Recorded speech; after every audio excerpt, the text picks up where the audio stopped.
Winter is coming, and when it begins to snow, what did medieval people historically do with their shoes? And more importantly, what are some options that you should be utilizing for your winter adventures this year?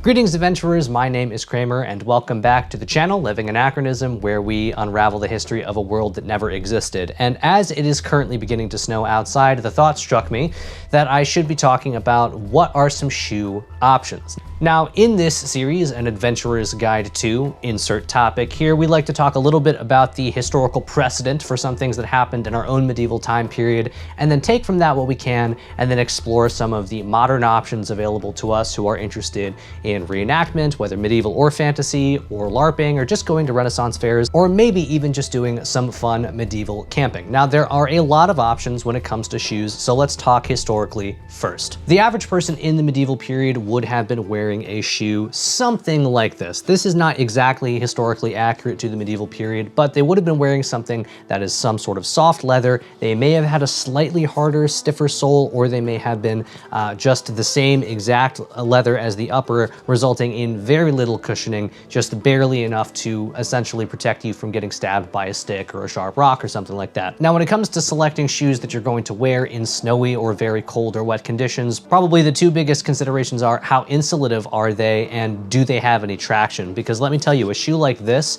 where it's completely smooth on the bottom, these shoes will slip very, very easily in just the slightest bit of dew on grass. Let alone a slight dusting of snow or a couple inches or even a couple feet. Now, that being said, a more or less historically accurate shoe like this does have some benefits in that they are fairly easy and quick to waterproof without damaging them, and there are a lot of ways to add insulation to them because they tend to be very stretchy. You can add many extra layers of socks, and you should always be bringing extra pairs of socks, and you can add lots of supplemental layers. In the medieval period, they would have been adding something like straw or dried grass, something like that, which is going to help insulate the shoe and help absorb a little bit more of that moisture and wick it away from your body, helping to keep you dry. I talk very in depth about insulation and the proper materials for your entire set of medieval garb in a winter scenario in this video right here, if you'd like to check that out. But an additional thing that people did historically was to add something called a patten. And these are essentially wooden flip-flops or clogs that would buckle over the top of your actual shoe, and they were about an inch or so of wood. And what those are supposed to do are keep you off of the ground enough so that your feet aren't in direct contact with either wet or cold earth, and it's going to keep you drier and warmer for longer. Now, eventually making a pair of pattens of my own just to try them and see how and if they actually work. I imagine they did, since people used them, and there would be no point in using them if they didn't work. But it would be interesting for me to test that on my own, but at the moment I don't have any, so my hypothesis is perhaps that without some augmentation, just a simple even well-carved block of wood probably isn't going to provide much in the way of traction. But in the way of keeping your soft leather shoes off of the wet ground, I think those are definitely a good idea. And you might have heard of the next thing people would do in the medieval period, which is a hobnail shoe. And this is essentially the sole of a shoe that has nails coming out of the bottom of it so that you can get better traction. There are a couple of reenactment grade variants of this that are available to purchase online from various websites, or if you're able to make your own shoes like I did with that pair, you might be able to add your own hobnails. Here is the potential problem with that. Well, one, you might not always want to have hobnails, and once you put them in, you can't really take them out again, or you're gonna have holes in the bottom of your shoe, meaning you kind of have to have two pairs of shoes. The other problem I can foresee with a hobnail in terms of our context, I'm thinking specifically of a LARP. If you're LARPing around in the winter and there's a battle and you got people who may be lying around on the ground if they've been knocked down, having sharp nails on the bottom of your shoes, like a cleat, is potentially dangerous for the other people involved. So while it is a very accurate option, it might not be the safest option, which means it may not be the option for you. Other ways of transportation obviously include just getting a horse, but since the average person is not simply going to do that for the winter, I don't really think it's a worthwhile thing to address. But something that is important to note is that things like skis and snowshoes and even ice skates were originally invented to make winter transport easier. Of course, now we use them very recreationally, but there are plenty of cold cultures and societies still today that use them because they make getting around in the snow a lot easier. So what we can learn from history is that medieval people actually did make adjustments to their shoes when wintertime came around in order to make their lives a little bit easier. They did not just use the shoes that they had. I suppose maybe unless they were like really poor and had no other choice, they were making adjustments. They were adding additional accessories to their shoes to make their lives easier. So the precedent is there for us to do that as well. And we can see examples of this. If you go to a hardware store close to wintertime, you are likely to find essentially modern patents that you can add to your shoes for added grip. They're like tire chains, but for your shoes. And those generally tend to be made out of metal, and they just kind of buckle on very similar to patents from the medieval period. All of that being said about history, it's all very cool. A lot of it may not be applicable to you. If it is, then awesome, fantastic. But for some people, not only do you not have a pair of more historically accurate shoes like this, but you might not even want to for any number of reasons. They don't have a whole lot of support.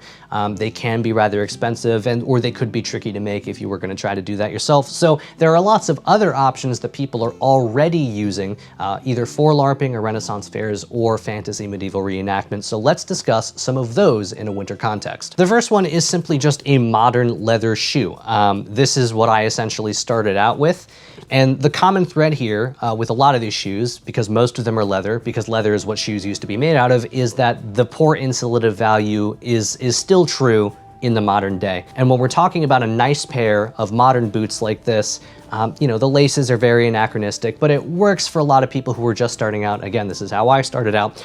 The problem is that once these get wet, they take a very long time to dry. And this pair specifically, I did take on a winter camping trip, as you can see in the footage here, and getting wet and then drying them in front of the fire, they will never be the same again. They're not destroyed, they're still wearable, but they're definitely damaged. So certainly something to consider.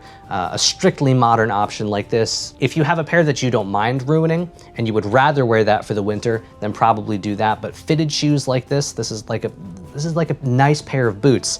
They're not meant to have extra pairs of socks worn underneath them. They're really not meant for going on an adventure of the caliber we're talking about. So something like this, or something like a Chukka or a Chelsea boot or something like that, unless you're buying them oversized and with the explicit like understanding that they're probably going to get destroyed so you can like do whatever you want to them, this is just not a fantastic option in my opinion. Moving up from that, we have again a more anachronistic option, but a pair of boots like this. And in this group, I'm throwing in a lot of more costume grade boots that are again available through various medieval retailers online, like Medieval Collectibles or Kalamazoo. And boots like this, they tend to look more medieval. Lots of times heels would have been reserved for more nobility if people were even using them at all in the period that you're going for. But the thing with these is that they generally happen to have modern soles, and that does increase the traction that you are likely to get far above what you would get with a traditional, completely flat, completely smooth medieval shoe. Now, very similar to just the actual modern option, a shoe like this, while it does have the increased traction and it still looks more medieval than the modern boot option, these run into the same problem. Leather that's this thick does not dry as quickly as a thinner leather does. Once these get wet, it's going to take a couple of days just drying in the air. If you're going to put them in front of the fire, they're going to dry too quickly. You're going to crack the leather and you're going to encounter shrinkage, which is exactly what happened to me in certain areas, and then it just doesn't look as good. So if you have a nice pair of boots, either that you've purchased specifically from a medieval site or a hand-me-down like this pair is, again, wearing these out into the winter, what gets wet will get destroyed. Which brings us to some other materials. This is more of a suede, but the inside is lined with a wool blend or a felted wool. These are my wife's shoes, but we found these at, I think, a TJ Maxx, and they just look so perfect. Yes, they have laces, but for the purpose we were using them for, they actually look pretty decent. They, again, of course, have a modern sole. Lots of medieval style shoes do have modern soles just for the comfort of a modern person. Lots of people like to have that support. Lots of people like to have that traction. So this is more or less going to work for a lot of people, and having that built-in insulation for this modern shoe that just happens to look medievally passable, that's a good way to go about it. The problem is that suede doesn't waterproof particularly well. I honestly wish I had a pair of these. I think these just look great for sort of like a modern take on a Viking shoe. I know they're not actually medieval, but I think they really look the part, in addition to having some serious utility in keeping you comfortable. I'm jealous of my wife for having these shoes. I wonder if they fit.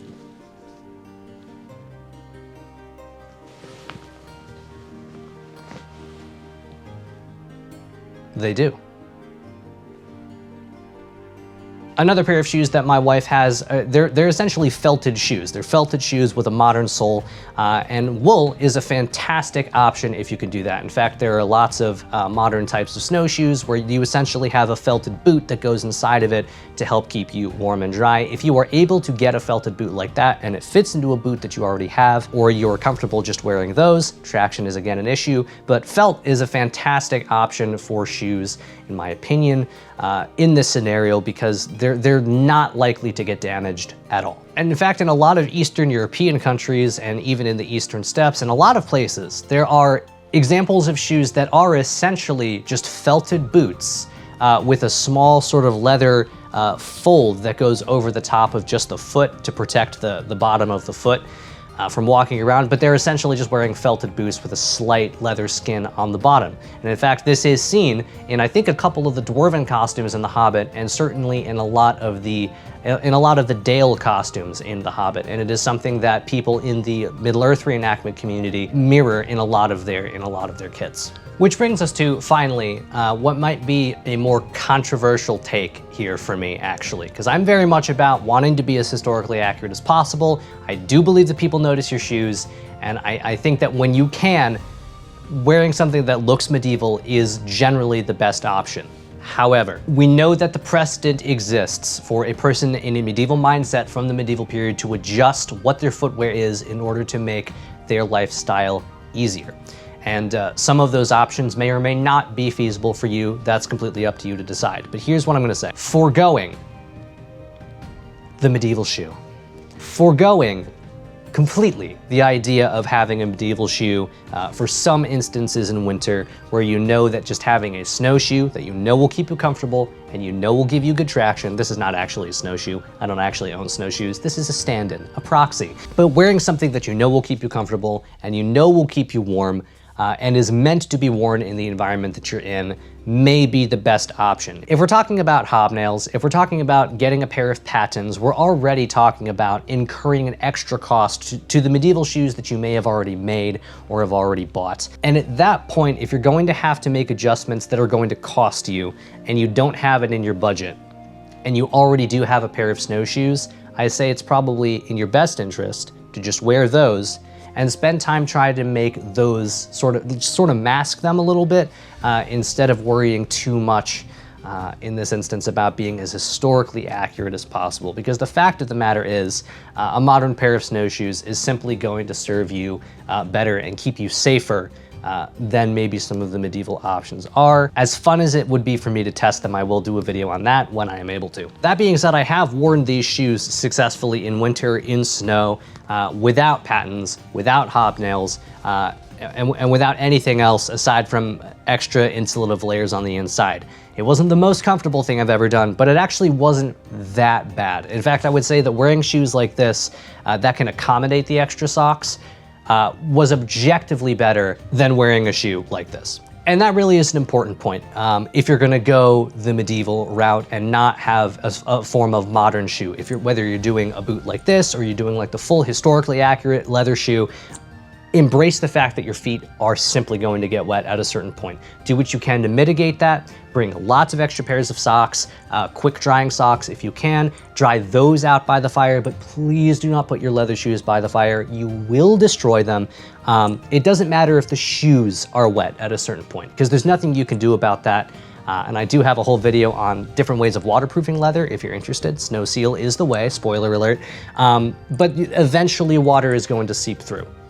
The best way to mitigate that is to make sure that your socks are the things that are staying dry so that your feet stay dry. You can't stop the shoes from getting wet, just mitigate what happens to your feet. So something you can do with like just a purely modern shoe because that's what you feel like you need to do. Is you can use something like leg wraps, or you can use gaiters to sort of cover the front of the shin and sort of mask it so really all people are seeing is the very top there. And at the end of the day, if you're going to a LARP, if you're going on a camping trip, the whole point is to have fun mostly.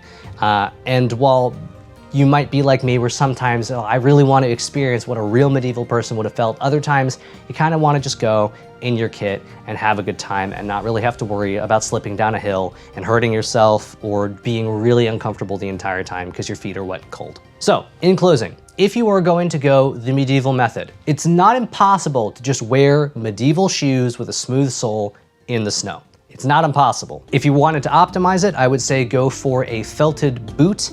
I would imagine that those are probably very easy to get since they already make them as inserts for modern like skiing shoes or snowboarding shoes, something like that. I think those would be pretty easy to get. So I would go for a felted boot with some sort of leather wrap on the bottom just to provide a little bit more structure and protection from stepping on twigs so that you don't puncture the bottom of your shoe.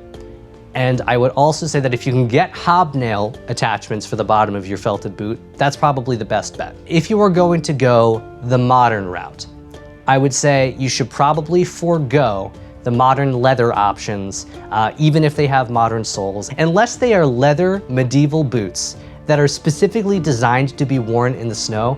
I would say just wear snowshoes and do your best to try to mask them if you can. But at the end of the day, realize that your comfort unless you're actually doing like full historical reenactment where you're giving presentations to people and you need it to look exactly like they did in a particular time period, if you're just doing it for fun, then actually have fun.